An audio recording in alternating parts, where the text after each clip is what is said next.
Hello and welcome back to the University of Salford Film Production Podcast. We're back in lockdown again in the UK, so we have to do them online again. Yay! So today, nonetheless, we are joined by a very special guest.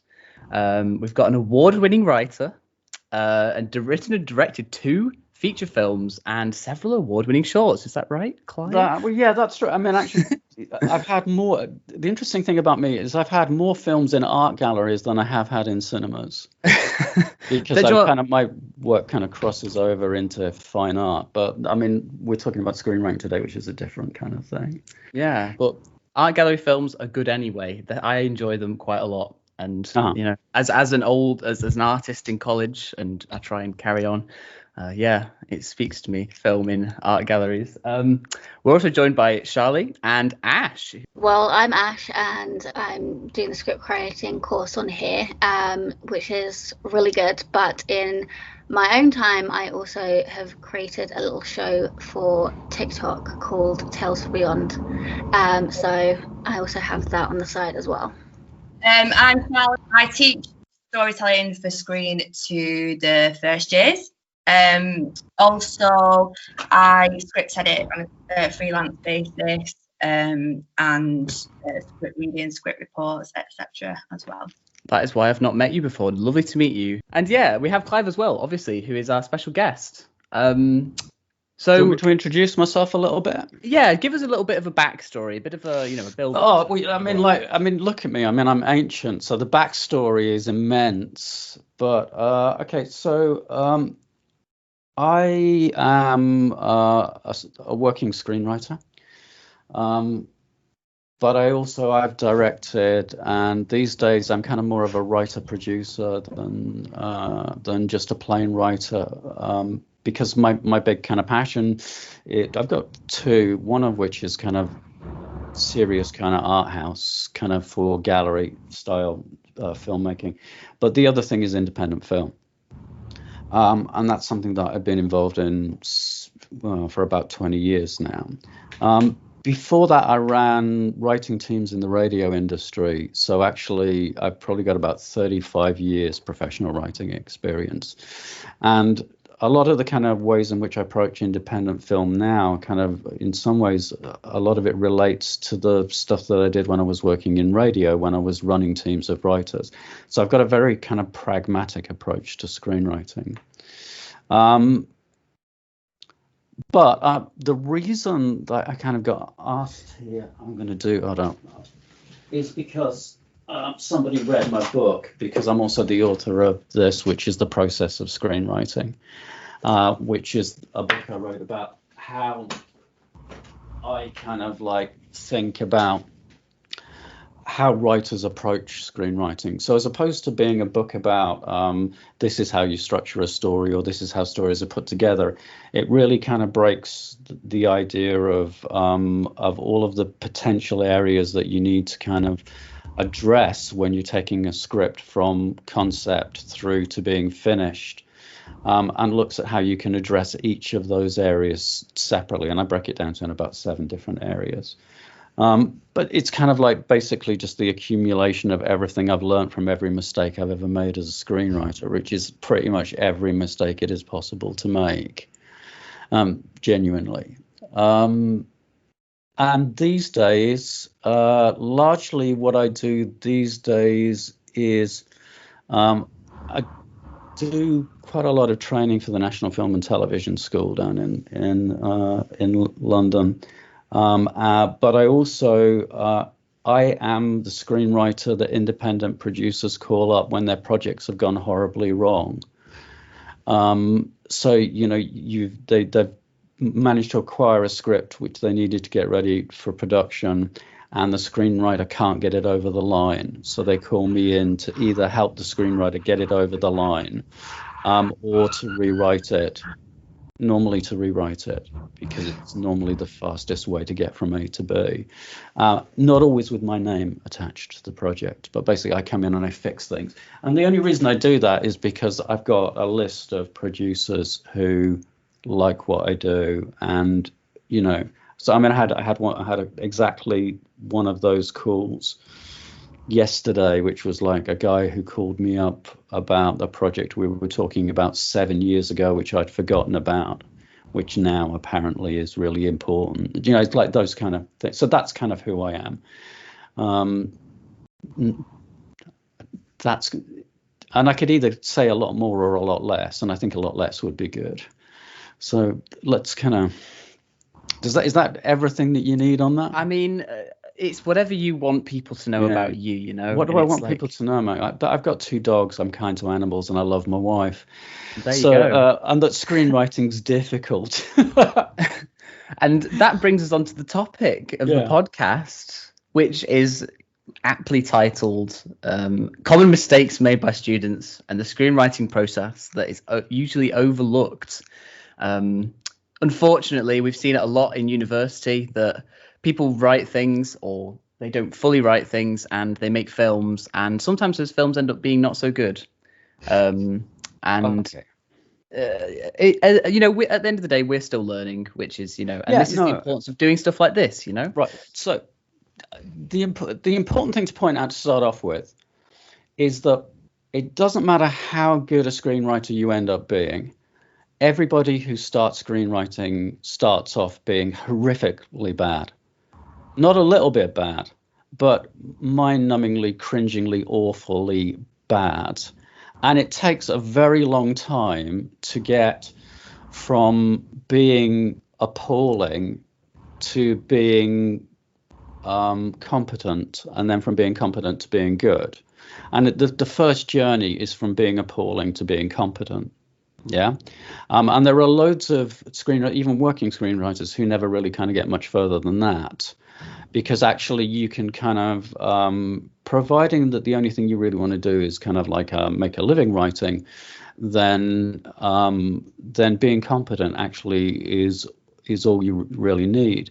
If you're intending to kind of push past that to try to become like a great screenwriter, which I think not everybody is aspiring to be. Yeah. It's a much longer journey than people imagine. So, I mean, I've been doing this for 20 years, and I reckon I turned the bend between being appalling and being competent after about 8 years of doing this professionally. And I think the rest of that journey, I would say 20 years in, I'm probably getting to the point where I've just in the last 2 years, I would say I'm starting to get to the point where I can go, actually, yeah, I'm a pretty good screenwriter. Yeah.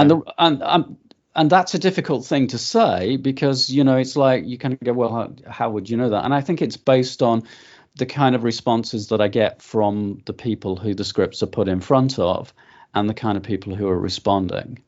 And these days, that is the only way you can really judge, unless the only other way to judge really is to kind of put stuff actually this is the thing I suggest for most screenwriters, especially early days ones, is like write something, make it, see how bad it is, and then kind of like go and make something else. I mean, the one thing I'm really good at is I will tell you humiliating stories about my life. And I'd love to, I'll tell you really, because we're talking about mistakes that people make. The second film script that I wrote when I first started kind of screenwriting, we got together some actors for a table read.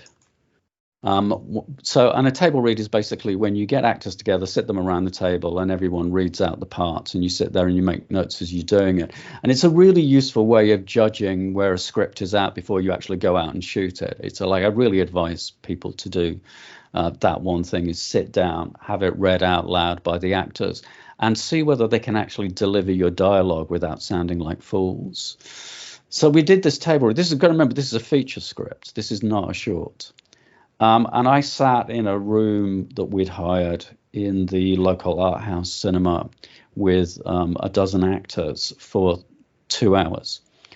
And by about 4 lines in, I knew the script was dreadful. but we carried on going, and I just kind of like slowly, I put my hand like this, and then like this, and I basically, by the time we got halfway through the script, I was practically under the table. My business partner at the time was the opposite end of this table, and he was doing the same thing.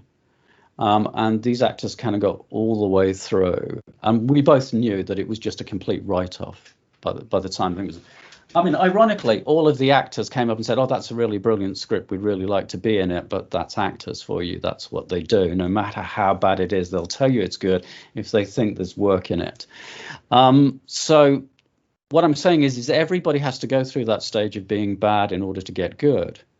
And actually, one of the ways in which you get feedback is table readings. Another way in which you get feedback is by making things. And I've made loads and loads of really bad films.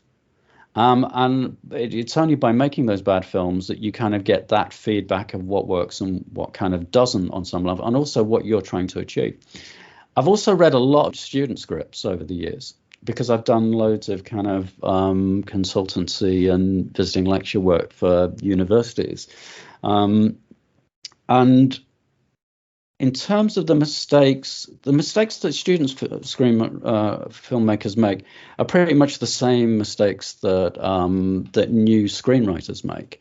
And I think the first one is that they lean too heavily into having consumed films their entire life, as that giving them a degree of expertise. So they write like consumers. Yeah, when in fact that's actually not what the gig is. And actually one of the things that crops up is kind of a lot is obvious plagiarization of stuff that people have kind of like already seen. Now sometimes it's really horrifically bad in the sense that people know that they're doing it, but sometimes it's what I've called unconscious plagiarization. Is this going out as an audio podcast or a video podcast? It's going out as a bit of both. Oh, okay. We do one on YouTube and one on okay. all the platforms. Yeah. Okay. Well, I've got a tattoo on the back of my hand, which is basically like 3 hexagons with a Victorian black and white illustration of a bee on it. And the reason I've got that on the back of my hand is so that I can see it when I'm typing. And I think one of the mistakes I made when I was kind of first starting out myself was I was desperate to do something that was original. And I constantly like beat my head against the wall of trying to do something that was original. And what I didn't understand is that fundamentally we all just process whatever it is we've consumed. Yeah. Now, if you're aware of that, right, you can make sure that you're not just pumping out kind of a clone version of whatever it is you've just watched and thought was good. Yeah. If you're not aware of that, then you'll just kind of like knock out like a rip-off of some scene that you enjoyed or some character who you liked in some kind of program. And the other thing is that, I mean, particularly when you're writing, the thing about writing is you've got this like void that you're facing that you have to fill with things and characters and action and drama and plot. And the instinctive reaction of most writers is to fill it with something that feels comfortable. Oh yeah, that's how this should go. But 9 times out of 10, that feeling comfortable is really a sign that you're just filling something that is just full of tropes and cliches, or is just a copy of something that's been seen before. So I would say that's one of the biggest kind of areas. There's the other area that comes up across as well is not understanding how to use the language of cinema or of drama to tell a story. So, for instance, one of the biggest problems in screenwriting is how do you reveal the inner life of a character? Yeah, so if you're reading a novel, you can go, Nancy felt terrified, or Nancy remembered such and such and such and such and such. You can give the audience access to the inner life of the character. Well, obviously you can't do that in cinema. So there are 2 kind of things that writers tend to do when they're kind of less experienced, and these are the big challenges of screenwriting. The first one is they either kind of like make the assumption if they tell the actor to pull a particular facial expression, that will and I've read stuff like the David looks like someone who has just remembered that his dad was killed in a tragic accident. And I spent like a lot of my career, for instance, training actors rather than working. After I stopped working in advertising, I kind of I worked for 4 years teaching actors, and there is no way that an actor can pull that expression. In fact, they shouldn't be asked to pull any facial expressions in a script, because that's just using them like a glove puppet where you go, look sad, do this, do that, in the hope that the audience is going to pick up on those visual cues. And the other thing, so there's like that. So people do that a lot to get over that problem. And then the other sort of thing, which I think stems from inexperience, is that they throw all of the story into the dialogue.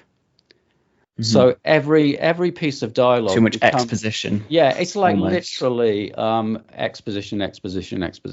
I mean, quite often when I'm putting comments on scripts, when I'm reading other people's scripts, I mean, the most common note I make is either why are these characters talking? Why are you telling me about this incredibly visual thing?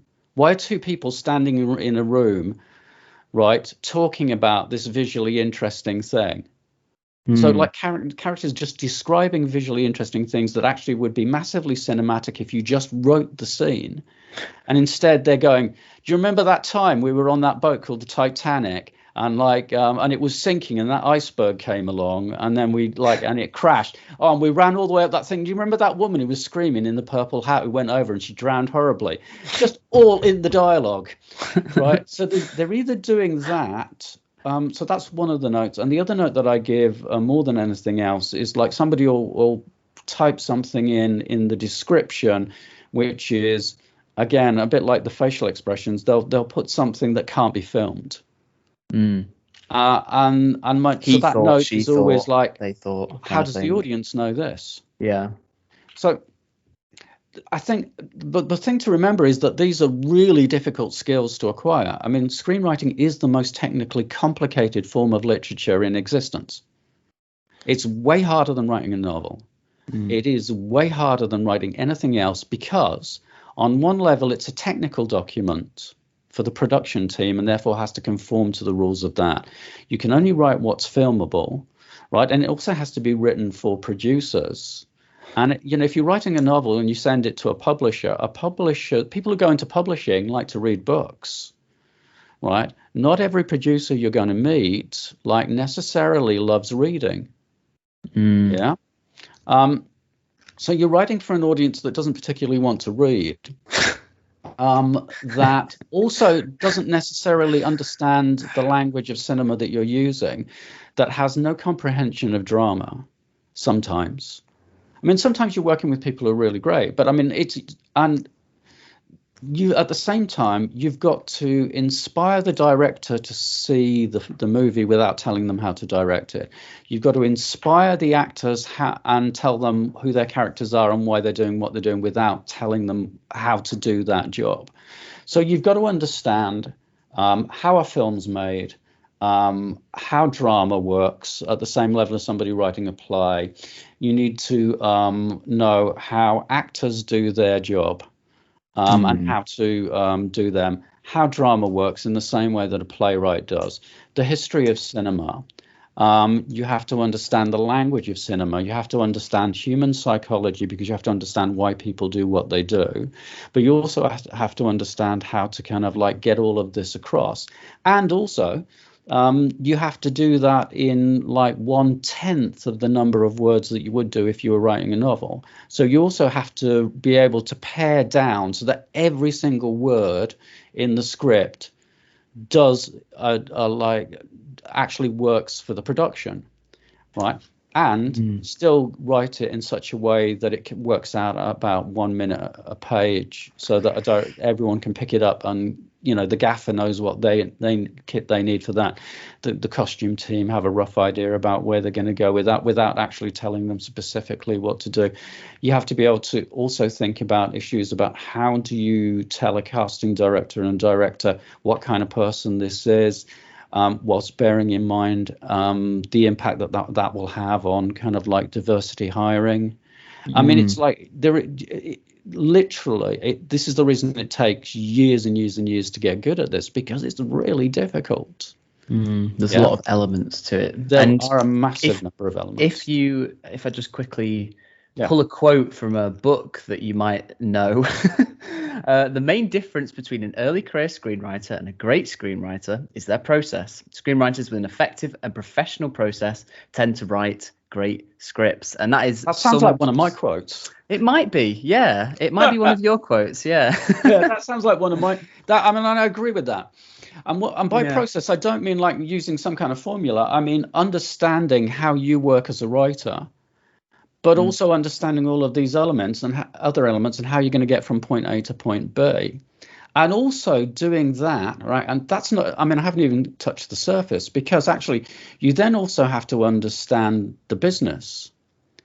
Because actually, this is the other thing that that a lot of screenwriters don't really get when they kind of like think about going in this direction.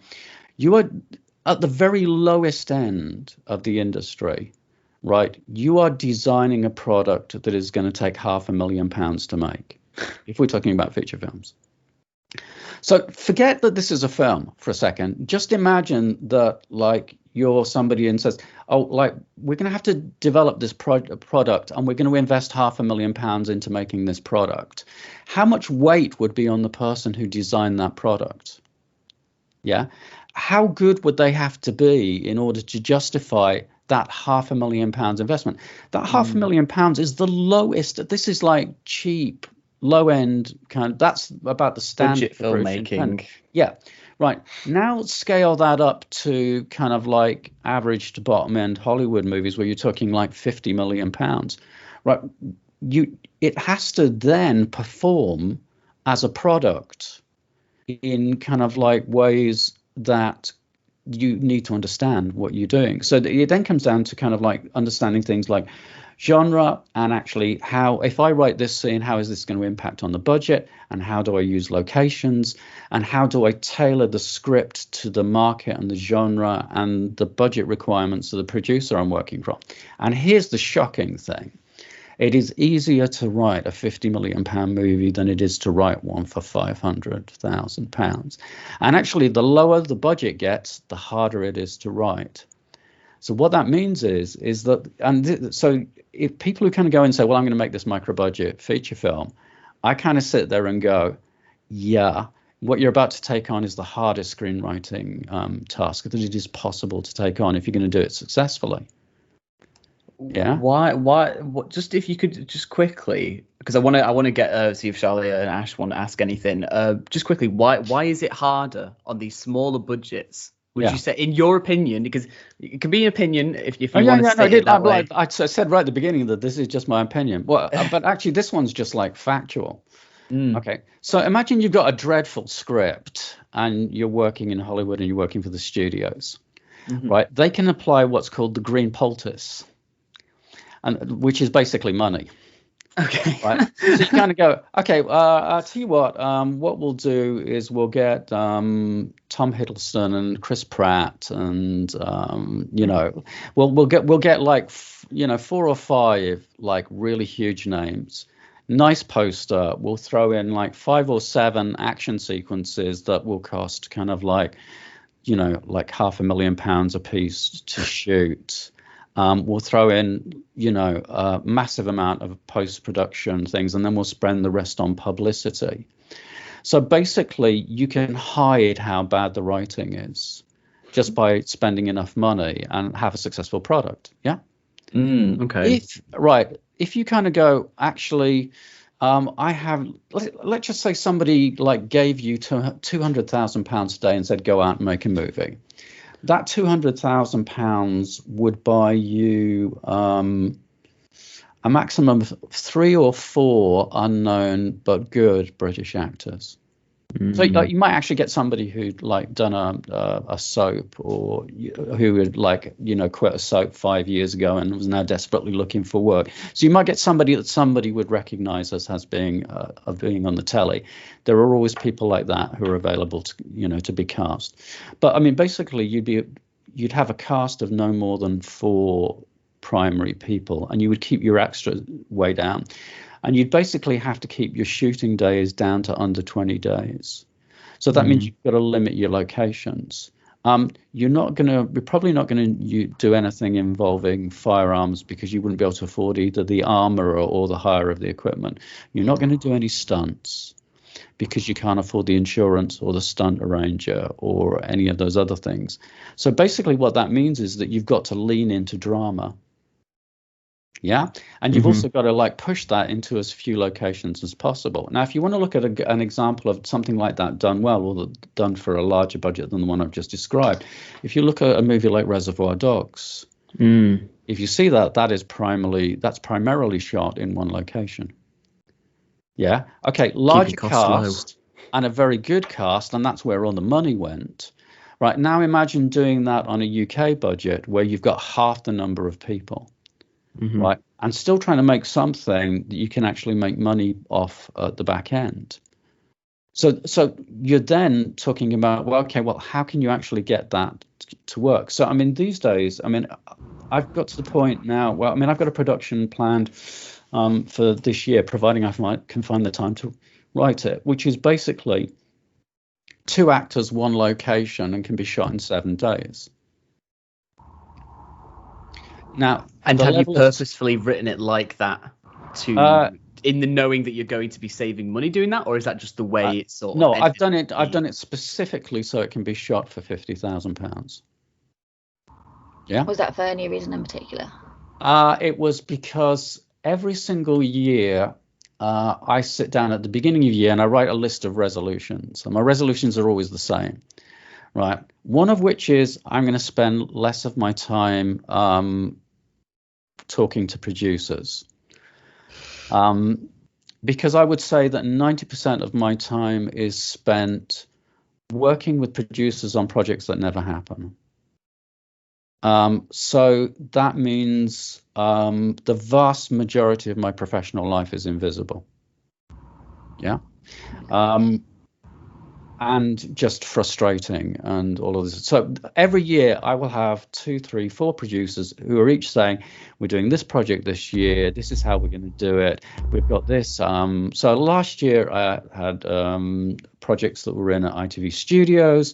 I had a script in at Amblin in Los Angeles. I had a project in with 3 or 4 studios in Los Angeles. All of those projects have now died. Yeah, without moving forward. Like a few years before that, I was doing meetings at HBO about a series, and on. So every year I sit down and I go, actually, what I'm going to do this year, so my resolution this year is that I'm going to write something where I can literally phone up 4 of my mates, one of whom is one of the best DOPs in the country, and another one who is just an amazing gaffer. Another guy who is a director in television, and 3 or 4 actors that I've always wanted to work with, and just go, I tell you what, let's get together for a week and do something. We'll find enough money to put food on the table for that amount of period for everyone, and let's just do it because it's something that we want to do, and let's make the kind of festival film that we want to make. Because I know what kind of filmmaker I am, but I also know what kind of projects I'm asked to do, and those 2 things are generally not the same thing. So this was a project I was going to do last year, and then instead of writing my 2-handed piece for a production, I ended up putting a year into rewriting somebody else's biopic and developing a serial killer TV series potentially for ITV Studios. Yeah. So my time got taken away on those projects. So every year I kind of say that this is what I'm going to do, and because otherwise you go mad, basically. So yeah, it's about having a project that you can kind of go, I'm going to make the kind of films that I want to make, and also the kind of films that I can make without having to sit down with half a dozen commissioning editors or producers in order to meet the commercial requirements of that. It's a film that we can afford to lose money on, basically. Does that make sense? So it's a passion project, basically. And also because I wanted to prove to everyone that what can be done with those kind of in terms of, it's a writing challenge. How can I make that work? Yeah, and work in a way that's interesting and tell a story that's interesting. And I know that I can do it. So that's kind of that. Did either Sharliegh or Ash, did you guys want to ask anything? I know we've been through quite a lot already, and I don't know if you guys wanted to ask any more specific questions. While you're there. You're talking about writing bad scripts, and I think it's interesting to know what you think your worst script is, and if it's the one you already told us about, what it is that you learned from it. That one was really bad. What's the worst one? I mean, there's a long list. Is this? Oh, okay. I'm going to tell this story because this is actually quite a recent one. So I said people phone me up when they're in trouble. Yeah. Okay. So a producer phoned me up, and he's a friend of a friend. And he said, and he's really, talk about kind of micro budget filmmakers. His films budgets are around about 10 grand, and he makes features. He makes dreadful feature films. I'm not going to tell you who he is, but he makes some of the worst feature films ever made. But they're amusingly dreadful. He's very much in the kind of trauma kind of end of the market. So anyway, he had raised money to make a film, and he had a poster for the film, and he had attached all his actors, and he had a shooting date for the film. But he didn't have a script. And that shooting date was like 4 weeks from when he called me up. And so he had the money, and everyone was like ready to go and shoot this non-existent film because all he had was a title.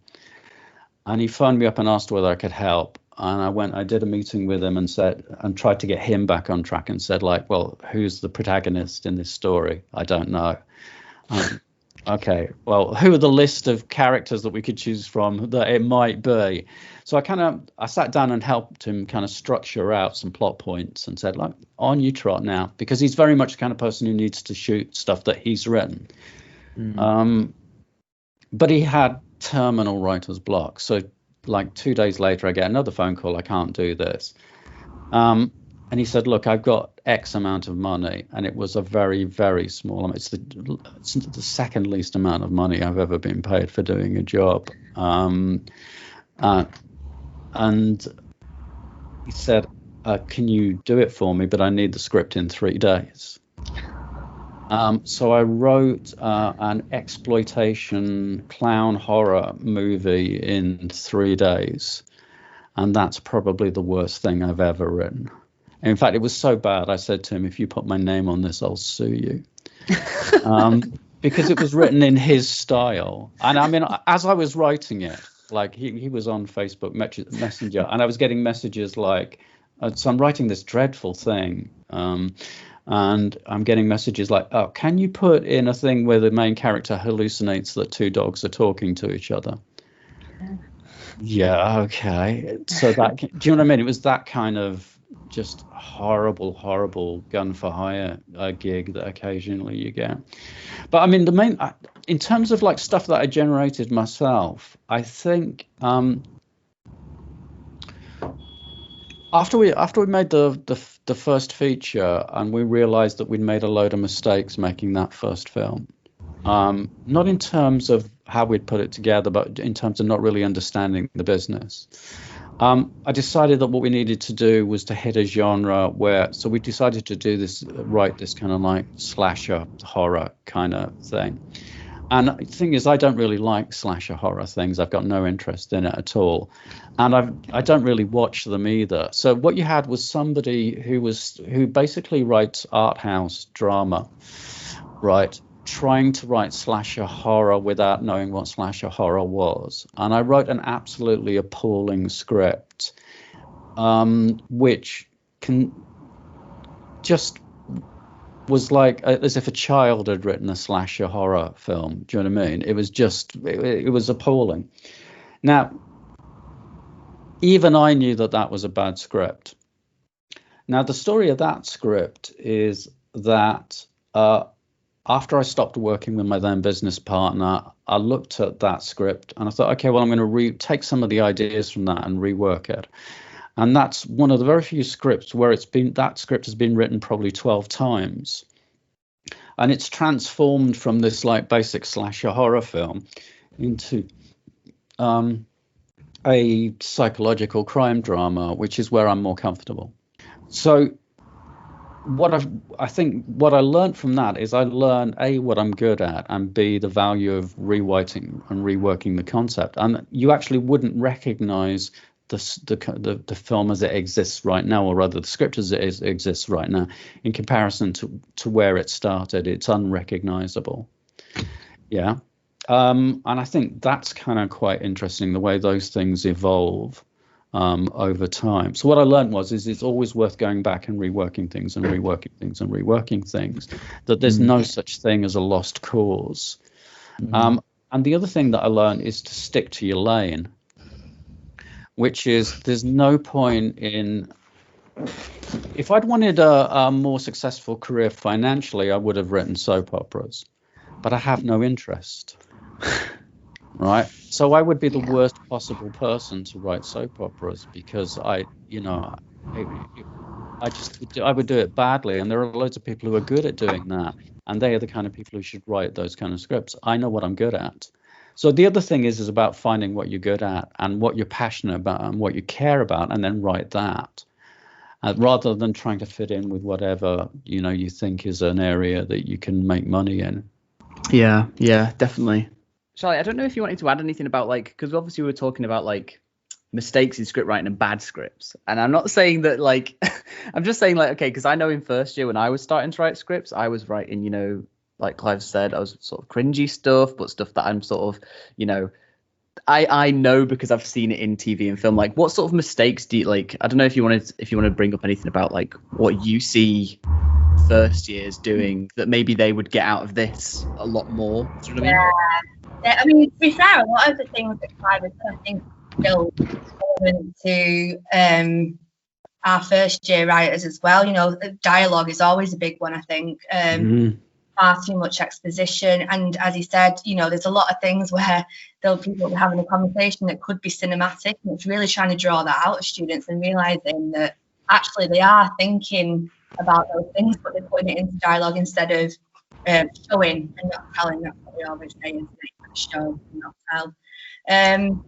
One thing I think at the beginning is sort of having, well, I think the biggest thing is actually recognizing that the biggest mistake you can make at the beginning is thinking that you're not going to make mistakes. Again, Clive has a little bit about this, but I find that a lot of the students, they want to be perfect straight away, but there aren't any shortcuts. And as Clive said before, it's about being competent before it is about becoming, a world-class screenwriter in the space of your first 3 months at university.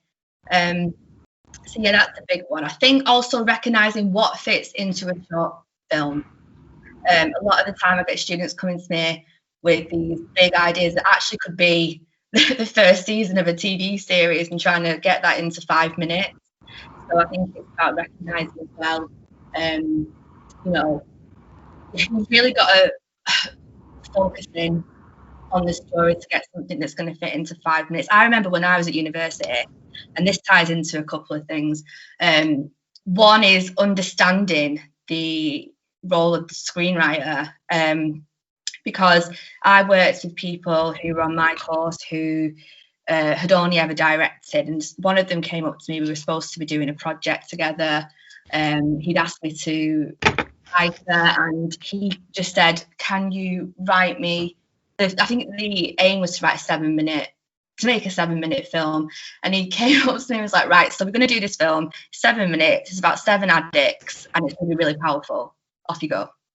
And he just couldn't accept when I was trying to say to him that 7 minutes isn't a long time for me to make you care about one person, never mind seven in that space of time. So I think it's really understanding that role. And I always say that to the students as well. I recognise there's a lot of students in there who probably don't identify as writers because they're all doing that module. But even if you don't intend to write after it, understanding the process is so beneficial to you, no matter what it is that you decide to do when you start filming. And I'd say it the other way around as well. As Clive said before, you know, understanding other roles in the film industry. When you're at university, my biggest advice is to go and try those roles yourself, even if you don't ever intend on being a director or, you know, editing, etc. Go and do them, have a little go at them, see if you like them. Even if you don't, it's only ever gonna help you to make stronger. Can I just add something into that, like to kind of so this last year I was working on this biopic. This biopic had a director attached, and the director that we were working with, he was attached before I came onto the project because I was brought in to rewrite it. He not only is a director, but also works as a screenwriter himself. Yeah. Now, I would say without doubt that that's the best working collaboration I've ever had with anyone, because he knew the conversations we had about the script as it was being developed were the most intelligent conversations I've ever had about scripts, because he could see where the problems were. Mm-hmm. He could see where I was cheating, because all screenwriters cheat, right? He could see where I was kind of like I was unsure, but also he was able to kind of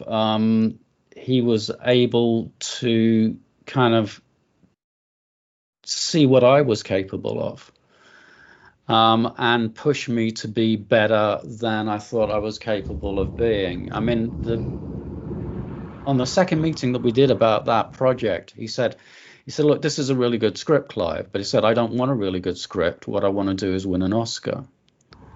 So can you go back and write me something I can win an Oscar with? And I don't know. It's kind of, I've never had anybody in a meeting say that to me. And I mean, as a writer, you'll get kind of like how terrifying it is to have a director say something like that to you, because they're saying that, okay, I don't want just something that we can get made, but it's got to be like into that like top kind of 1%. Now, I'm not saying that we got there, but what I'm saying is that he forced me to take what I was doing more seriously than I already was, which I didn't think was possible.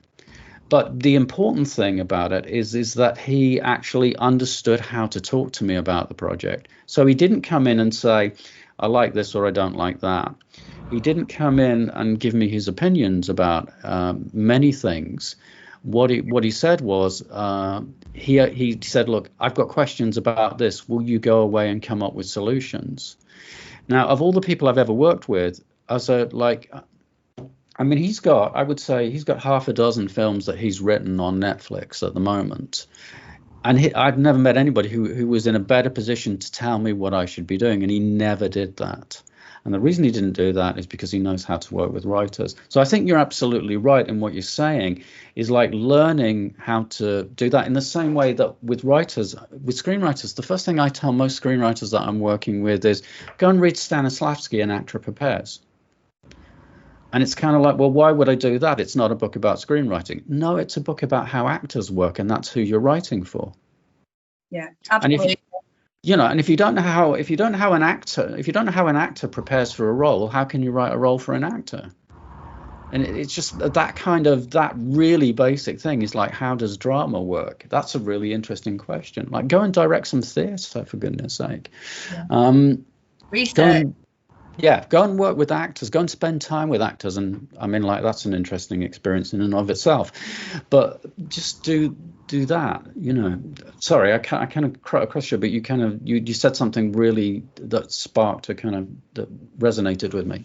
No, I'm really glad. But that you've just done the same to me there. So like research again, that was something I was thinking about before when you was talking about you liking to write these sort of things, period pieces and things like that. It's going to require a lot of research, and I think that's another thing. When you start writing, recognizing how much research goes into writing a script. I think that's something people underestimate as well. I don't know if you've got anything to add.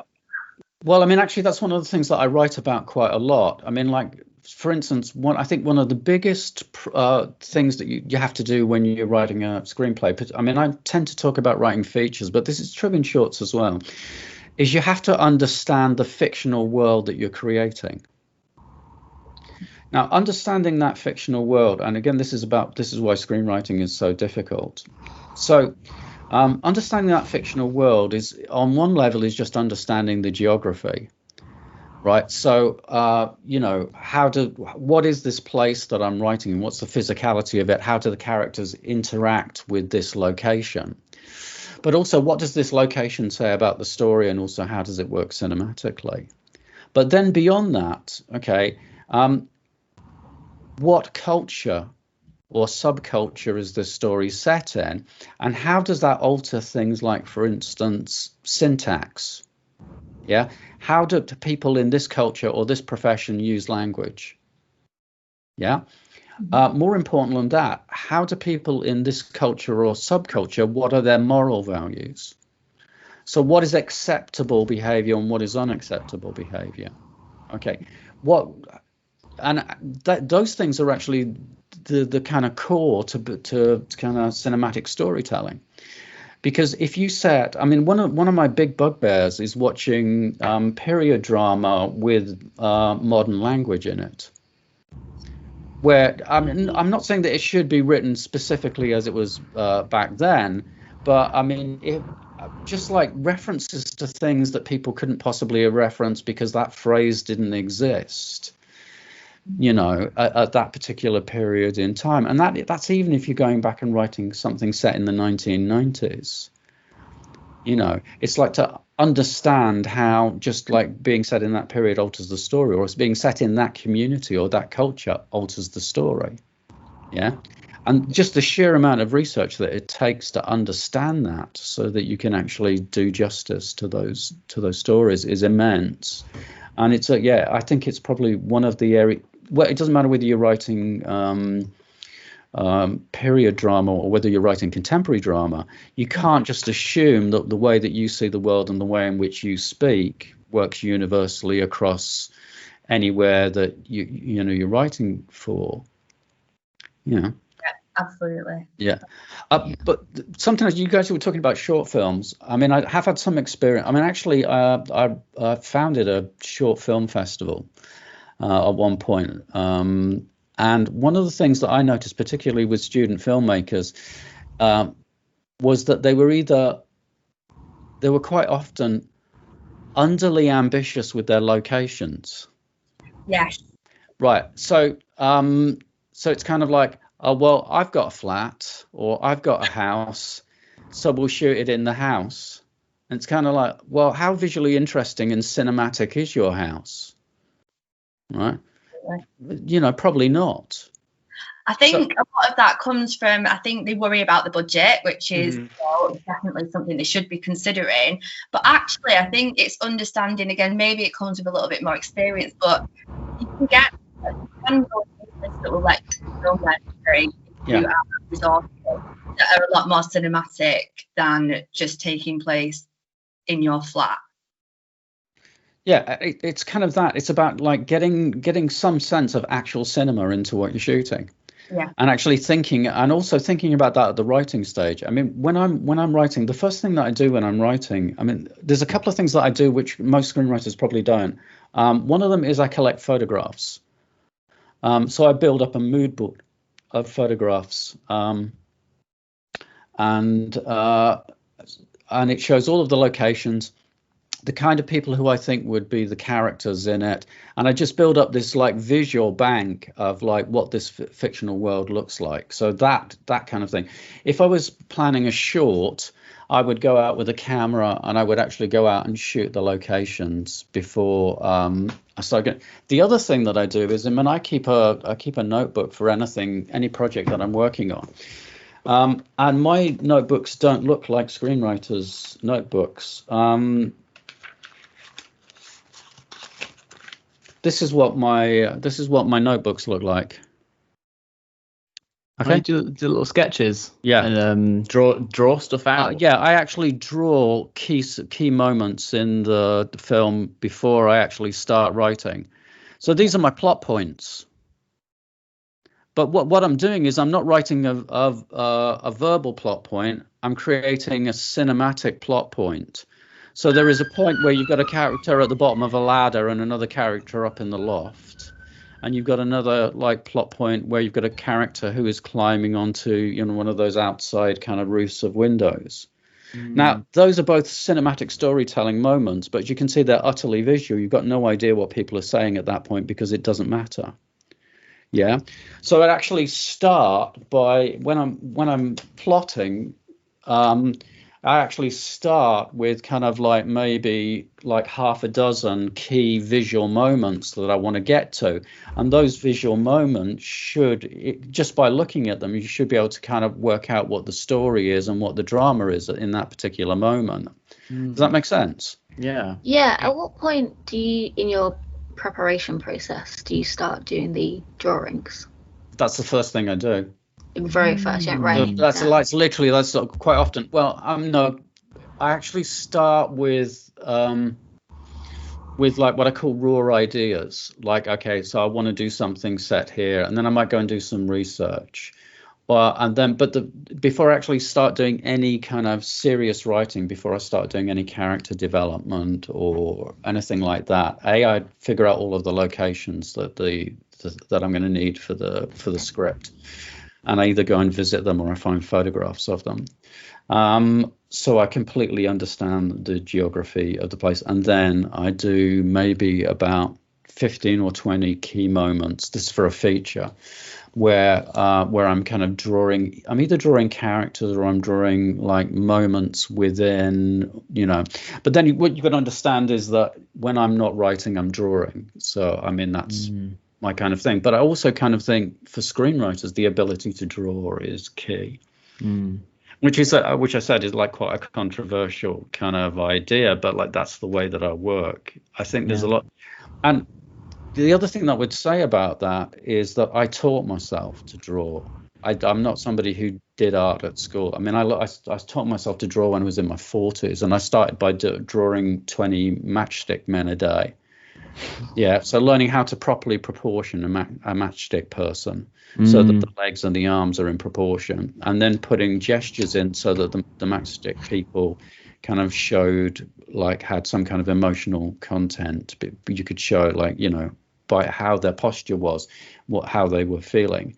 And then over the course of the last kind of 10, 15 years, I've kind of gone now to the point where, well, I've kind of sold stuff, but I mean, I'm quite good now. Yeah. But that's literally just by drawing every single day and forcing myself to learn how to do that. And I did that specifically for my writing. For your writing. That's so interesting. It's another way of thinking. It's a way particularly of forcing myself. I mean, this other thing about like things that I think early screenwriters struggle with, and I think it's visual storytelling more than anything else. Is how do you use how do you put meaning into action? And it's actually, for me, it's a really kind of simple kind of thing, is where you show a character doing something, and that thing they're doing reveals something about them that the audience picks up on, even if the other characters in that scene don't. This kind of moment of revelation. And it's kind of like the thing about a script really is it's a kind of conversation with the audience, or it's like the audience enter it. It's like a puzzle they're trying to solve, and you're giving them clues to this puzzle in every scene. So, oh look, this character has just put this thing in their pocket. Why have they done that? Or this person keeps on touching this necklace at their throat whenever they tell a lie. What's going on there? Or this person is trying to stand in front of this kind of thing to hide whatever that kind of thing is. Why are they doing that?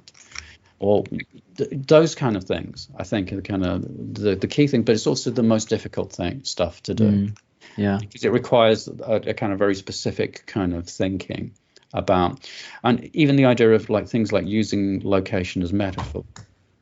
So that actually, is like, are the characters small or large in relation to the environment they're in? Does the environment make them look powerful, or does it diminish them? Is this person putting themselves in a position? Do you know what one of my favorite scenes is for this? And this was a piece of directing rather than writing. In one of the, I hate talking about these movies, but still, in one of the later Harry Potter films, there is a confrontation between Professor McGonagall and the character who comes in from the Ministry and is just a horrible harridan. And what it is basically they're standing on this set of steps. And basically, whenever they make a point, they walk up one step so that they're physically looking down on the next one. And then at the point at which the dynamic between the two characters changes, so suddenly Professor McGonagall is unsure of herself, she steps back and down. Now, I mean, obviously that's blocking and acting, which is kind of the director's job. And it was a beautiful piece of directing. But actually, that kind of thinking is really can actually enter at a screenwriting level as well. I've got no idea whether that made it into the script or not, but it's that kind of thinking, which that's one of the very rare times I've seen something and gone, actually that's a really clever piece of cinema. Does that make sense? Yeah, so I just wanted to throw something in here, and I don't know how much you would necessarily know about this, Clive, but Ash wrote a sort of short TikTok series, and now this is obviously very, very short form content, and I don't know if you want to talk about this a little bit, Ash. Yeah, it's quite definitely. interesting. So every episode's only a minute long, because that's as long a video as you can upload to TikTok. And it came about because it was right at the beginning of the first quarantine. Everybody had gone back home. I'd gone back to stay with my dad. And I was really annoyed we couldn't make the film we were supposed to make with university. So I thought to myself, what can I do when all I have is me and my phone? And I downloaded TikTok a month previous and thought, I know I can put it on TikTok because I want people to see it. And so I started researching what kind of storylines work on TikTok, because there are a lot of people who kind of make story form content on there. And it seemed to be quite intense dramas about vampires and demons and this and that. Fan fiction. Yeah. And I'd also been watching, quarantine does weird things to you, watching a lot of people playing with the Ouija boards. And so that's what sparked the idea of doing a demon as kind of like either the main character, main antagonist of the series. And out of sheer boredom, I'd also been wandering off through the woods, found a no entry sign, so of course entered, and found this odd opening, and I thought this would be a really cool location. And so that was kind of all the inspiration going into it. And so eventually thought of a series where somebody finds this necklace in the woods, wears it, and by wearing it, it possesses them with this demon, and the storyline is them trying to get rid of this demon and their kind of story following it. I thought because that would be kind of the most visual, in that every episode kind of has to end on a cliffhanger so people will subscribe and watch more. Every episode has to have quite poignant moments in between, because the way TikTok works is that you have your main home screen. Anytime you get bored, you just flick to the next video, So your video, even if it's a minute long, kind of every 10 seconds has to have something new, Mm-hmm. you can't ever let, say like in a regular film, you'd let a moment breathe, as people like to say. You can't do that with TikTok because somebody will just swipe and they won't watch the full thing. So I thought by having someone's challenge, we're trying to get rid of a demon, that would be able to keep the kind of energy high throughout every single episode.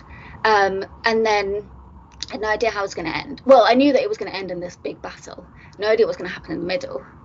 But I was like, I'm just going to go along with it. So for, I think, a month and a half, I wrote, filmed, edited, and put out an episode every single day for a month and a half. Wow. Just made myself do it. Good for you. Because Yeah. what else was there to do in quarantine? Well- Didn't manage to get a job over the summer. So I was like, I'm going to make myself do this. And then so far I've got up to season 2. So that's about 60 episodes, which I'm very proud of myself. Developed 3 million views, which is pretty good.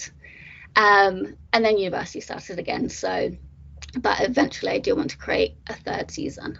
But that was really good because there's, obviously there's a bit of character relevant, a bit of this, but the storyline is kind of a little face value. So now I've started to try and go back to the first season and write a real script, because my script for the TikTok season was just like, oh, it's the one book. Like you, I have many notebooks. It was kind of just a random page where maybe I would hear an audio on TikTok that I really liked, and I would just write it down from that.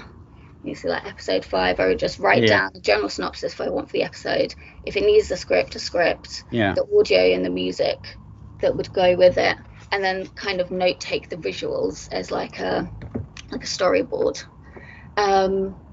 So then trying to turn it into like a proper script was very interesting, because I realized like, oh, I don't have quite as much story development as you would need for something long form, or I needed to add extra characters, I need to add extra backstory, and that was really interesting, because it was almost like the TikTok version of it had been the preparation, and now I was writing it into something proper, and that really helped me understand my personal process for something long form.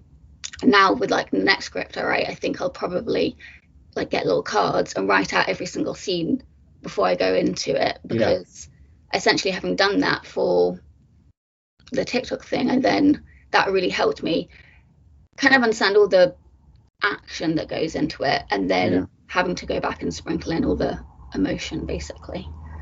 I mean, I think what you've done sounds really interesting, and I'll tell you why it interests me. One of the things that I find really difficult with not student screenwriters, but like screenwriters who are kind of teaching themselves, is that everybody kind of sits down and goes, oh, I'm going to try and write like, a script for a £50 million movie, when they've not made anything. Yeah. One of the things that when I read people's scripts is that they kind of like, because they've got, so they kind of go, oh, well, this script's going to be 90 to 114 pages long, so I've got 100 pages, is they fritter pages away. Right. So they kind of go. So, I mean, I was talking about the notes that I sometimes put on pages. I mean, one of the notes is I'll write on a page is nothing happens in this page. And it's true. It's just like a page of like needless chatter where nothing happens and nobody says anything. I don't learn anything new about any of the characters. There's no conflict, no drama. It's literally just people talking. So people don't have that kind of discipline, and what you've done is you've gone, oh my God, I've got to hold this audience's attention for 60 whole seconds, which actually is a page of script. Yeah. Now, having that mentality, and I can see how that would drive. I mean, someone like me, I would go neurotic if I kind of had to, if I was working in that environment. But what it does do is like having that idea that every single second, like the audience can either continue to like be with you or kind of like kick you to one side, is actually quite a good discipline in screenwriting. However, the downside of that is that once you move into longer form, right, the techniques that you use to do that are different, because what you've really got to get into is this idea of like setting up and paying off. And like your setup, like in page 10, might not pay off until the last kind of 30 pages. So you've got to be able to think in terms of like the arcs and kind of thing. So on one of the things that I've always found kind of fascinating is, I think anybody who does web series or podcast drama series are kind of like giving themselves a really good kind of grounding for doing stuff, because that's something where you can just go, well, what resources have we got, right? What stories can we tell? Okay, let's commit to doing 12 5-minute episodes. And the thing is, I mean, like, there have been people who've done like really ambitious. I mean, so for instance, Bryan Singer, who did the X-Men movies, did a web series called H+, which is on YouTube and is only available on YouTube, which is an entire like science fiction series, high budget science fiction series done only for YouTube. And I think the idea of actually doing, instead of thinking of short films as films, but actually thinking, okay, well, look, okay, how would a web series work? And actually, a lot of the things that you're talking about, TikTok, applying that too. It's very much like going back to the early days of serials that were filmed, like sort of Dan Dare and The Perils of Pauline, which kind of like go back to the kind of very early kind of days of cinema, where you'd go and see the main film, but then there would be these weekly Saturday morning kind of serials like The Lone Ranger and stuff like that. Now, those series are also the series that inspired Star Wars. And actually, you can actually trace a lot of Star Wars back to the kind of way in which those kind of things work. So it's kind of like you're sitting, although it's this brand new kind of technology and this brand new platform you're working within 1 minute, you're actually sitting right within the history of cinema, because actually you can trace it back to that's pretty much how all of this started in lots of respects. Does that make sense? Guys, it's really interesting what you're doing. Really, really interesting. And I just hope it continues to kind of grow and grow and grow for you. Same. Yeah, I love that so much. This, like, it's so interesting talking about like new forms of cinema as well. But I have noticed we are at 12 o'clock. We do. I did warn you. We do have some questions from Instagram that I would like to get through as well. Okay. Shall I do that? Shall I give quick answers rather than long anecdotal answers? Yeah, sure. Because these are quite. They're quite. They're not like so open and flowy, you know, these ones. They're very much like people have asked a question. You really haven't asked me questions before, have you? There is no such thing as a closed question for me. Go on then. Yeah, let's see how we do. If you want to think of some too, then you can both have like a poignant whatever question, and then we can sort of come to like some sort of maybe a close, depends how everyone's feeling. So the questions from Instagram. One of the first ones we've got here: what is the difference between theme and premise? Oh, that's really easy. Right, so the premise, like, okay, so the premise is like the raw idea. So the raw idea might be something along the lines of like a guy builds a homemade rocket to go to the moon in a junkyard. Yeah, so that's your premise. The theme is the in inverted commas universal human experience you're exploring. And generally, I mean, I always add on the emotional and personal cost of in front of whatever the theme is. So, for instance, the theme might be the emotional and personal cost of teenage love, Romeo and Juliet. Yeah. The emotional and personal cost of family vendettas, also Romeo and Juliet. Yeah. So, like, basically, you're looking for a universal human experience, but you can't just go, well, this is about love. You have to define it more clearly. And then also to turn it into a plot, the characters then have to pay the price, which is the reason it's the emotional and personal cost of. So, you know, in what ways? So, for instance, if you go back to Reservoir Dogs, you could kind of go, well, maybe the theme of this is the emotional and personal cost of distrusted, or do you see what I mean about not or trust, even trust. And then each of the characters within the story would explore different facets of that central theme. So some would be about like trust, the trusting too much, some about deception, and it would all be kind of like related, tangential to. So theme is the way in which that's really what the answer to the question, what is this story about? Well, it's about such and such. Or another way of kind of the film Aliens 2, for instance, the one where Ripley kind of goes back with the Space Marines. And they go shoot them all down in the the best of the Aliens movies, in my opinion. No, let's not do that. We have but I'm right. The theme of that is the emotional and personal cost of motherhood. Yeah. So you've got these two mother characters like the alien queen and Ripley, who finds Newt, and then they battle each other, but fundamentally they're both fighting for their children. Yeah. Okay. But that's not the premise of the film. Premise of the film is Ripley's forced to go back with some space and Marines to see what happened to this base. Oh my goodness, it's aliens. Kill, die. Yeah, it's James Cameron. What do you expect? Oh my goodness, an iceberg. Different film.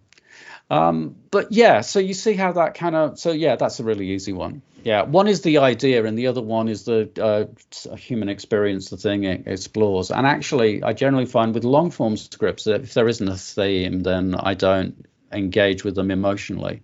So that's where the emotional engagement comes from, is from the theme. A story without a theme is Hollywood B movie. Well, there you go. If anyone's ever curious about theme and premise, just look to this video. This quote will be posted all over Instagram for students to see. So yeah, there you go. Yeah, if they can include the raspberry in some way, that would be really good as well. And also, I hate to kind of pimp my own book out, but there's that's one of the things that I talk about more than almost anything else. Is there's a whole chapter on theme. So it's just kind of exactly the same thing, only in more words. Yeah. So next one. So this is, I don't know, this is like sort of a weird one because it's not really a question. Well, it sort of is. So someone sort of put like, what is the importance of being open to change, being flexible, experimenting, dealing with notes? What sort of like, almost like the process there, and like, is it important in a way to be so open to like other people's opinions and, just sort of. Yeah. Okay, right. So there's the easy answer to this one is. If you can't take notes, you shouldn't go into the business. Really, filmmaking is collaborative. Yeah. So whether you like it or not, right? And also you need other people's insight into what you're doing, because what happens is when you write a draft of a script, you obviously think you are writing the best thing you possibly can. You wouldn't just write rubbish for the sake. Well, you might do, but if you are, then just go and do something else, because there's no room for you. But you write the best possible draft that you can, and when you read it, when you're finished, you should go, hey, that's the best thing I could possibly do. I really love this. Yeah, you might have bits where you kind of go, I'm not sure about that bit. I'm going to try and hide that bit. The purpose of notes really is for someone else to come along and point out your inadequacies. And in terms of, not as a person, although that can happen as well, but generally in terms of like, where can we make this script, where can we make this potential film better? Where can we make it worth the money that people need to invest in it? Now, sometimes those notes are difficult, because like somebody's giving you notes not from the point of view of like turning the script into a better script, but they're giving you notes to turn the project into a more commercially viable product. So what a producer is really saying is, yeah, well, this is a really great script. You could tell this story, but actually I'll never be able to make any money from it, and I won't get investment to make it. So you need to go away and do this. Yeah. So it's sometimes a note. The other thing worth knowing is that sometimes you get notes and the notes are just bad notes. Yeah. And one of the tricks in this, and it only really comes with time and experience, is learning how to go, well, actually, yeah, I can hear what you're saying, but actually I think your notes are wrong. Actually, the book that I'm writing now is literally about this. And there's a chapter that I've written 14 times and scrapped 14 times. And it's the chapter which goes how to tell the difference between good and bad notes. And actually, generally, the conclusion I've come to, and though not everyone will agree with me on this, is I am not interested in anyone's opinions about something. Yeah, where possible. What I'm interested in is whether they could understand what was going on and whether it made sense or not, whether it works dramatically or not, whether it can be filmed or not. Somebody saying, oh, I don't like the scene with the dog, that's not useful. Somebody saying, hey, I really like this scene, that's no use to me at all. I don't care how you feel about it unless you're the one with the money, in which case I care a lot. But in general, what's more useful, the good notes discussions I've had with people tend to be where people throw questions at me, which is like, why does this character do this? Yeah. Makes you realize a lot more than if they just say, oh, I like this. And you're like, oh, well, why? Yeah. So, I mean, and the best way to understand this is, and it's kind of, have you ever, I mean, one of the difficult things about even being a film student or actually having anything to do with film at all is when you watch a film, like you start to see it as as components, you can see how things are put together. However, like I will quite often watch films with people who don't have that background, and they have this kind of like inner monologue about the film, which is, why did she pick up that suitcase? Who's she? Who's that? Why are they wearing that red hat? What's happening here? This is because my wife does other things while she's watching films, whereas I insist that you must pay attention, otherwise you'll miss the plot points. But that constant kind of asking of questions is actually is where all the good information comes from. Is what questions am I asking as I'm reading? Do those questions get answered? Yeah, if they do, well, that's great. If they don't, why am I thinking about that? Yeah. And the only other thing which is really useful for me is when I'm working with a screenwriter who can see where I'm hiding something. So it is literally about like somebody kind of calling me out, but it's genuinely that's what I look for. Yeah. Is that useful? Yeah, I think that makes sense. Yeah, I mean, like I said, I've got this notebook here that I carry with me everywhere, and the only thing that's in this notebook are the questions that I use to interrogate my script. So every time I think of a new question that I might use to interrogate my script, I write it in here. So, for instance, like there's one here that is this scene true to its specific period and specific culture? Do I fully understand the set and setting? Or is this scene cinematic? How does this scene make use of the big screen? Very cool. Do you know what I mean? Why are these characters talking? Yeah. Which I mentioned earlier. Is it true to them, or are they just being used to spoon feed the story to the audience? So it's kind of like I tend to use questions to interrogate what I'm writing, and also that's the way that I expect to get notes from people. There you go. Awesome. That's cool. Write your own questions. Work out your own notes before people do notes. When a writer gets stuck, gets writer's block, what can they do to help? Okay, right. So in my opinion, writer's block happens because people are trying to do too many things at the same time. So imagine that you're sitting in front of a blank page, and at the moment you haven't done any character development work, so you don't know who the characters are. You haven't done any research into your locations. You don't really know what the story is, so you haven't got like a plot laid out, right? You may just have like a vague idea. What that means is what you're trying to do is like write the dialogue and the action, but at the same time you're trying to create the characters, and at the same time you're trying to create the story, and at the same time you're trying to make it cinematic, and at the same time you're trying to make it work as drama. At the same time you're trying to figure out what the story is actually about. And what happens is there's just too much. There's too much unknown to fill in the blanks. So what I do when the truth of the matter is I don't get writer's block when I'm working on scripts. And the reason I don't get writer's block is because I start by working out what my idea is. I kind of run that through different permutations until I get the right idea. Then I work out what the theme of the thing is and make decisions about that. Then I do loads of research. Then I do those sketches that I was talking about. Then I do a character analysis spreadsheet where I go into the backstories and the strengths and the weaknesses and all things for all of the primary characters. And then from that, I then write a beat sheet or a treatment or both. Then I write everything onto file cards and I stick it onto the drawing board that's over there. And then I start writing. So by the time I start writing, all I'm doing is writing the drama. Yeah. I'm not trying to make stuff up and write at the same time. You know what your story is. That's the reason why people get writer's block, because they're trying to do 5 different things at the same time instead of doing it one thing after the other. Yeah. And if you go back and go, what's my idea? Who are my characters? What do I know about them? Where is this taking place? What do I know about my locations?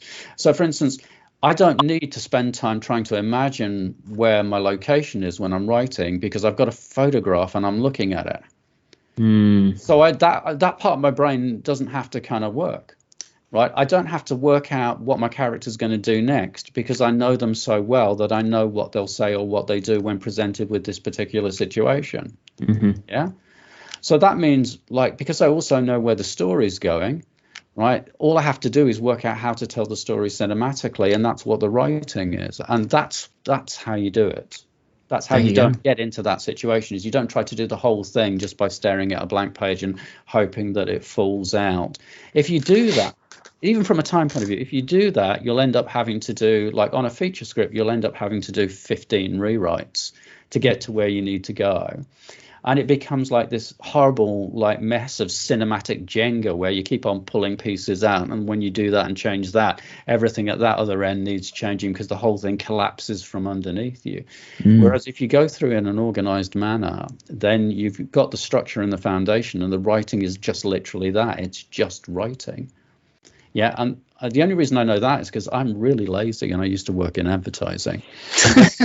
You have to do things where you spend the least amount of time doing things or you go mad. Yeah, there you go. Okay, there's two that we've sort of touched on already. Yeah. One of them is this is quite a short one. How long does it take you to finish a script normally? Well, like I said, like I can do it in 3 days. No, but I mean, actually, 2 months. Start to finish of the process, or is it start to finish? Because basically I've got a process that I kind of go through in order, and it is pretty much what I've said to you. When it comes to the actual writing, I write 5 pages a day. But the thing is the way that I work is different from a lot of people. So, for instance, I'll write a 40 to 50 page treatment for a script, and then that will go to the producer. And I will say, is this the story we're telling? And then we'll work on the treatment and make any changes we need to make in the treatment before I even start writing a script. Yeah. And actually, they'll have agreed at every single point along the way. Is this the idea? This is the theme I'm thinking of doing. Here's my mood board. This is the fictional world I'm working in. Does that work for you? Yeah. Okay. So this is the character development spreadsheet. These are the characters. This is what they're going to be like. This is how I think this will work in terms of casting. This is how it works within the genre. Do you like that or not? Yeah. Right. So they sign off that. Okay, let's do the treatment now. So like do the beat sheet, write a treatment, 40 to 50 pages, rewrite that 2 or 3 times, because you can rewrite a treatment in 2 days. Yeah. As opposed to kind of like 6 weeks for a script, or 4 to 6 weeks for a script. So by the time I come to write the first draft, right, all of the ideas and the characters and the locations and potential casting has been agreed by the producer. Yeah. So literally what I'm doing now is just the work of writing the script. Yeah. And so that script really will only go through a couple of drafts. So actually, normally I can go from beginning to deliverable in 2 months. Yeah, and the way that I do that is when it comes to the writing, I go, right, I'm going to write 5 pages a day. So I write 5 pages, and that either takes me 3 hours or 6 hours, depending on how the day's going, or it can take an hour. And when those 5 pages are done, I stop, and that's me done for the day. And then I go back the next day and I write the next 5 pages. Oh, there you go. Just do that every single day, and you just sit there until those 5 pages are done. But you shouldn't really be pushing to do more than 5 pages a day unless you're on a deadline where you have to write like 30 pages a day. Yeah. Awesome. Cool. Good answer. Yeah, great. One of them, which we have touched on a lot, was how do you know what you're writing is actually good?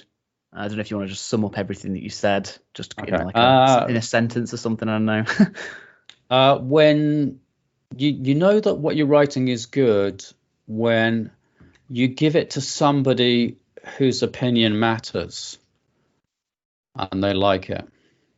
There you go. Right. So, okay. So I've got my business partner is a guy called Davey. He works in the industry. He's a gaffer and a producer, which is an interesting combination. And I sent him all of my scripts because he's loved everything I've ever written ever. So I could write like just something dreadful and send it to him, and he would tell me it was fantastic. Yeah. Now that's really good for my ego, and I need that when I've kind of first done that, because I'm a writer, and therefore I'm like a delicate flower who needs love and attention all of the time and money. But so once I've got the pats on the back, then the script needs to go to somebody whose opinion matters. Yeah.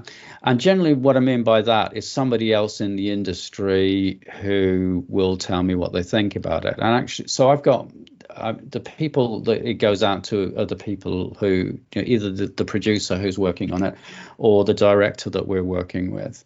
And I think, I know that I'm good at what I do is because, I've got a director who works in television who just keeps on saying to me, look, I just want you to write something I can work on, Clive. Just please write something I can work on.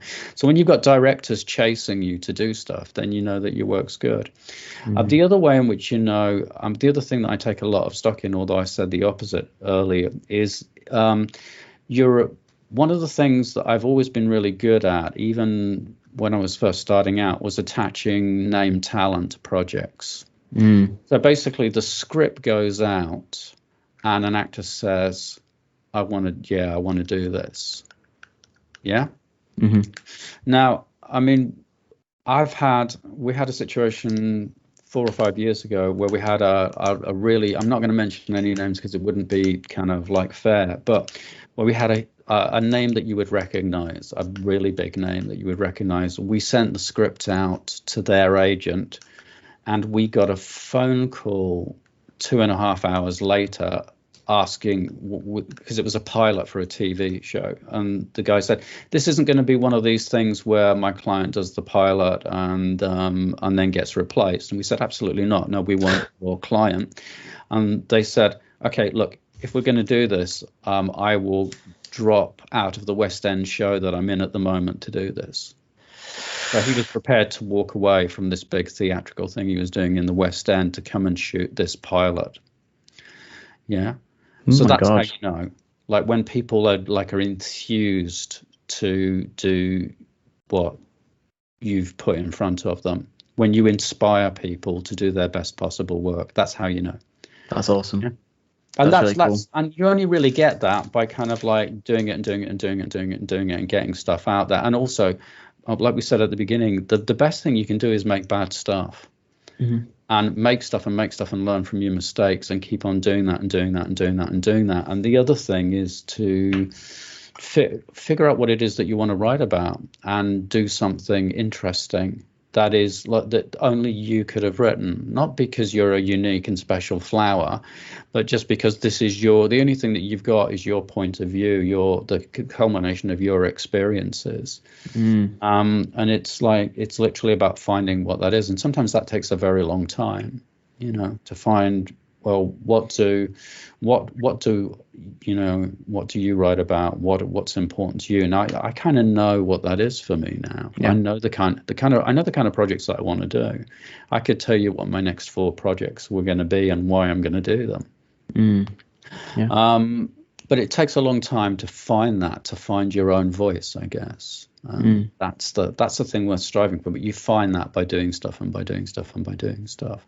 And actually, also, I think what we're talking about with the TikTok thing is that actually, for me, that's an almost perfect expression of how you get to that point. Is by kind of going, this is what I can do with what I've got in front of me, and how do I get this to work? And if you can get something like that to work, then the question is well, can I now adapt that to do something, can I do, for instance, like a 5-minute web series based on, another platform, or can I do this, or could it be turned into, those kind of things.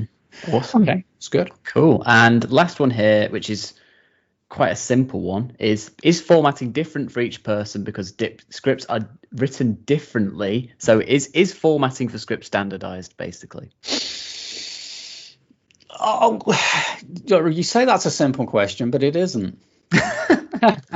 Well, right. Okay. So yeah, formatting is standardized, but every independent producer thinks the standard is different. Right. So what that means is now, but there is like some stuff that you just have to do it the way that it's done. Yeah, I mean there are, and if you don't, okay. Well, here's the bottom line: is if you were to hand me a script by somebody that I've never read before, yeah, I can look at the first page of that script and read the first 2 sentences of that script and either reject it or read on based on what I can see without any reading any further. And the reason I can do that is because the way that the page is laid out tells me a lot about the writer. Yeah. So for instance, like somebody who doesn't know how to write a slug line doesn't know what a slug line is for, or a scene heading. Yeah. Somebody who doesn't know a scene heading is called a slug line, right? Is kind of like, it tells you a lot about the kind of discipline that they kind of come from. Yeah. But like, so basically there's information in that needs to be presented in a particular way. So for instance, the reason you write either day or night at the end of a slug line isn't because it's just a rule. It's because the gaffer needs to know what lights to bring. Yeah. Right. It's no more complicated than that. And if that's not there, what you're telling the reader is that you don't know what this document's used for. Yeah. If you kind of decide, if you go exterior the bridge day, right, in your slug line, what you're telling me is that you don't understand that it makes a difference whether the bridge is a wooden bridge over a brook in rural Kentucky or the Bridge of Sighs in Venice, and that you could tell the same story on any old bridge. Yeah, that actually the specifics of like things like don't matter. Yeah, I can actually tell whether a writer's any good or not by the way they introduce characters. So the first thing I do when I pick up a script is I find the first character they introduce, and if it says Janet, 18, a petite blonde, I just stop reading. Because like what that person has told me is that they don't know how to introduce a character, and they think that like an actor's ability to perform a character is determined by bloody hair color. It's kind of like those kind of things. So that formatting does matter because actually it reveals how much the writer knows about how the document is used and their skill levels. And that's important because it is a technical document. So, yeah, I mean, you have to write using screenwriting formatting software because that just makes life tolerable. And you need to understand what the conventions are, what action is used for, how you use dialogue, what it means to say that this person is out of shot, how you would do that, how you would deal with cutting between 2 different locations in an intercut. Because if you can't do those things, you don't know how to, use the language of cinema to tell your story. Yeah, does that make sense? Yeah, it's awesome. literally about but and the caveat to that is is that every producer I've ever met has got their own idiosyncrasies about, like, why did you do this? Or can you do... I had a producer who wanted all of the props in caps. And it was ugly to read. But the reason he wanted that is because he was an old school producer who used to do break down his scripts by hand. And he wanted to be able to highlight all the props when he was doing the breakdown for the budget. That's the reason he wanted that. Now, it made the script really difficult to read. Yeah. In the same way, like, for instance, some people don't mind unfilmables in scripts. I hate them. And the reason I hate them is because it means that the writer has delegated, like, getting over this piece of information to the audience, to somebody else in the production team. And that's actually, I don't think, is professional. So, you know, it's kind of, it's just horses for courses, really. But yeah, you have to know how to do formatting, and you have to do it the way I do it, or else. Awesome. Yeah, there you go. Did either Ash or Sharliegh, did you want to ask any final things, any closing comments you guys have for Clive, or just a general, you know, ambiguous statement to make about anything? I was interested about your tattoo. You started talking about it and how it reminded you to be different, I think, but I didn't quite get it's kind of like, basically, because it's a beehive, what it reminds me is that, like, none of us are as original as we think we are. We're all embedded in the culture that we live in, so it's a kind of hive mind thinking. So there's this kind of thing, like, there's a thing that happens a lot in the industry where the same idea will be pitched by 25 different people on the same week. And it happens all the time. And people think, oh, it's spooky and mysterious. No, it isn't. What happens is, if you've got a screenwriting culture where everyone is watching the big thing on Netflix, and everybody has seen the same movies, and everybody is reading the same things and listening to the same podcasts. So like, if you kind of go, right, okay, this person is listening to the Joe Rogan podcast, they've watched all of the Marvel movies recently, they've watched Killing Eve and whatever, you know, the kind of thing. If you've got like 4,000 screenwriters who have had that experience at the same time, and they're all sitting there trying to come up with an idea, and then this thing comes up in the news about a killer octopus, then you're going to get like 2,000 killer octopus movies based that are a bit like Killing Eve. I don't know how that would work, but you get the idea. It's the idea that we all kind of just process what we're consuming. Now, if you want to be, what that tells me is that I don't have to be original, I just need to be good, and I need to know I'm not being original. But if I do want to be different from everyone else, then I need to consume different input than other people. Yeah. And actually, if you look back, for instance, at Quentin Tarantino as a filmmaker, he's not like a genius because his films are so different. He just spent years watching Korean and Japanese movies that no one had heard of and ripped them off instead of ripping off like the Hollywood movies. So he turns up and does this thing. My goodness, I've never seen anything like that. Well, that's because you haven't watched enough Korean crime movies.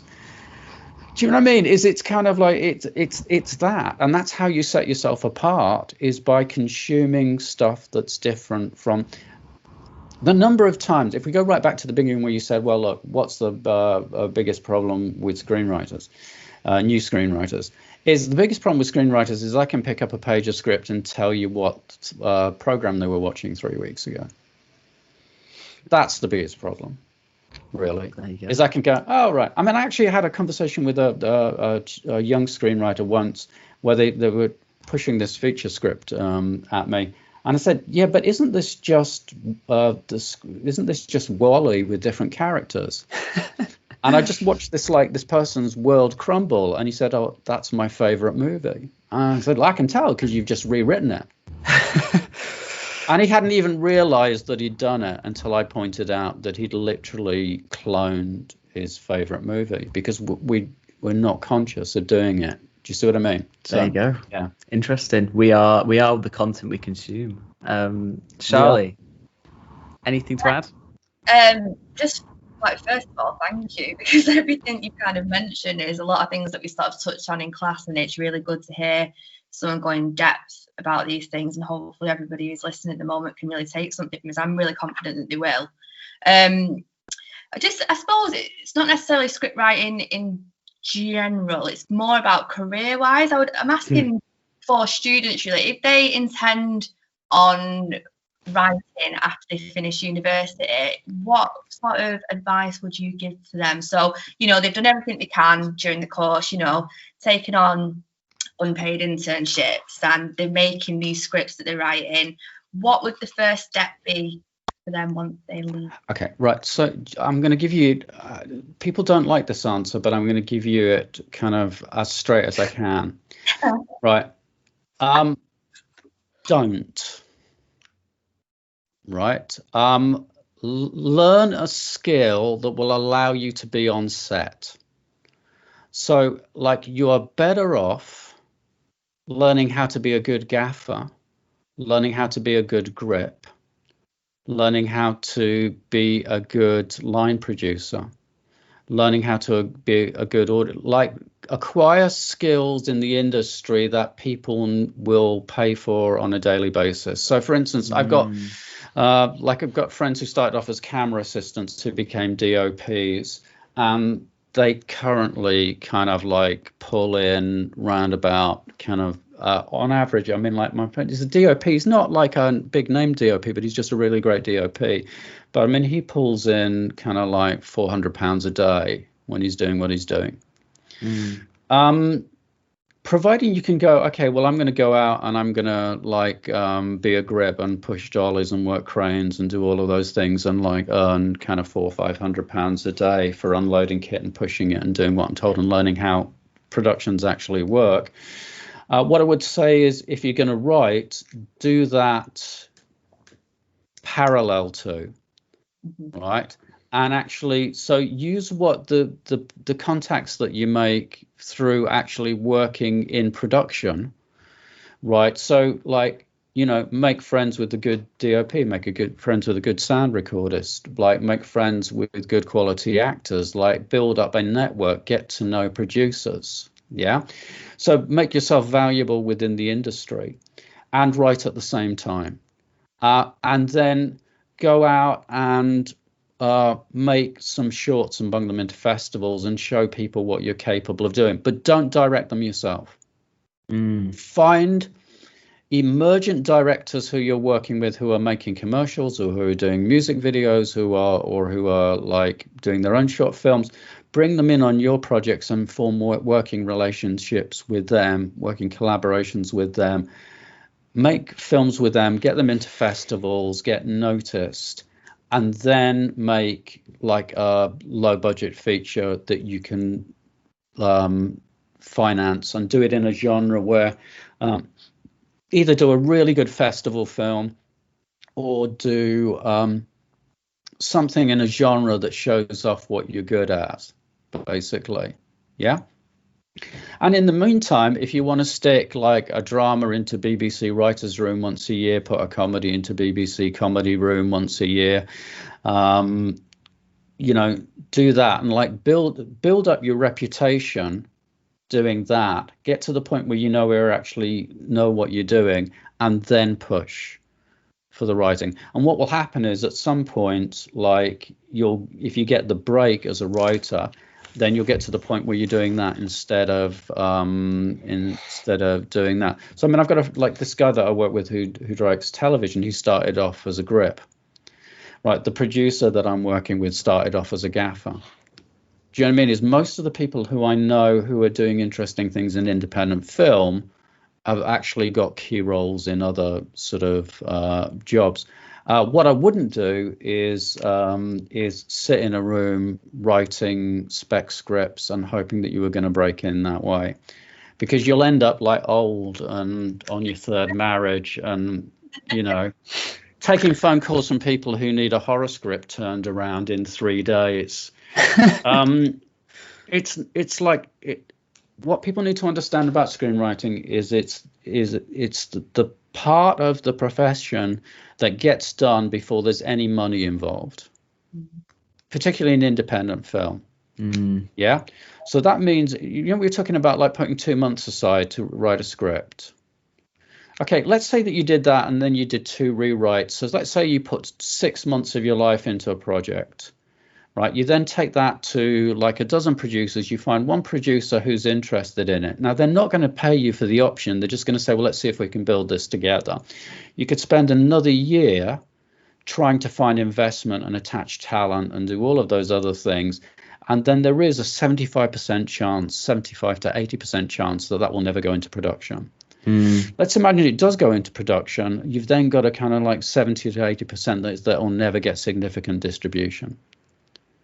Right. So basically, like all of the work that you've done is unpaid work because you're doing it at the point where there is no money. Whilst you're doing that, right, there's somebody on your course who barely skated through, right, who basically was drunk most of the time that they were there and turned up to lectures in hoodies hung over. I'm not saying that there is a person like this, but let's just say there's an imaginary person who is like constantly off their face partying, turns up with hangovers and sits at the back of the class in a hoodie, like snoring.